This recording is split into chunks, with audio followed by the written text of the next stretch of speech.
There are 2.45 million blue badges in the UK, and they allow people to park close to where they're going in a larger bay and often for free. It's a great scheme, but it does need to be enforced. People who are not picking up or dropping off a disabled person are taking advantage of the scheme, and what we need to do is prevent them from doing that so that the genuinely disabled people can benefit from the use of the blue badge. Misuse is using somebody else's blue badge to park on a yellow line or in a disabled bay.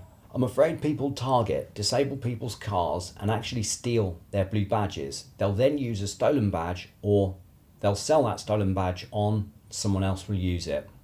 They also make or buy fake badges, and that's what we're going to look at today. Remember, we're looking at a criminal offence, and members of the public should not approach people they believe are using a fake stolen badge or somebody else's badge. They should report it to the police or the local authority. Blue badges are used around the world, and in Europe there are reciprocal agreements between the governments that you can use a badge issued by another member state. So, for example, you can use a French badge in England and an English badge in France. We've got some examples of fake foreign badges, and that's what we're going to focus on today. We're going to look at 4 ways in which we can spot fake foreign badges. The first thing is demonstrated by a French badge. What we've got here is a photocopy, a low quality photocopy of a French badge that's being used in the UK. The first thing to look at is the photograph, which is flush with the paper. The photograph should normally be stuck onto the back of the badge. So that's the first way in which we can tell it's a photocopy. The next thing we're looking at is the lines. There are black lines at the top and at the bottom where somebody has actually cut out the badge with scissors. It's been photocopied onto a piece of white paper and they've cut around the edge of the blue badge. They've then laminated the badge. The colour is wrong and the density of the blue is wrong. This badge is actually falling apart and is actually a very low quality French photocopy, and that wouldn't be valid in the UK. The next thing we're going to look at is a fake Polish badge.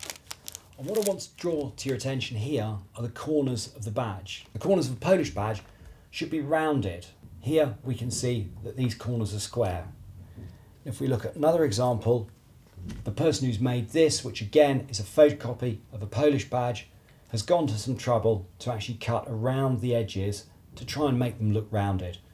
But if we look at this corner here and this corner here, we can actually see that the lines are straight. They've then put laminate around with curved edges on the laminate.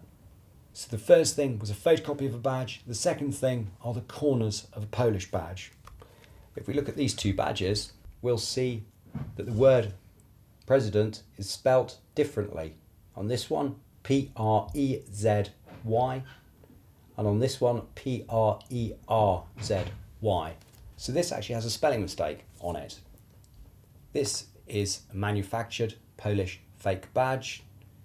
The back of the badge is blank, and the person who purchases this badge can actually put their own photograph on the back, sign it, date it, and then use that in the UK.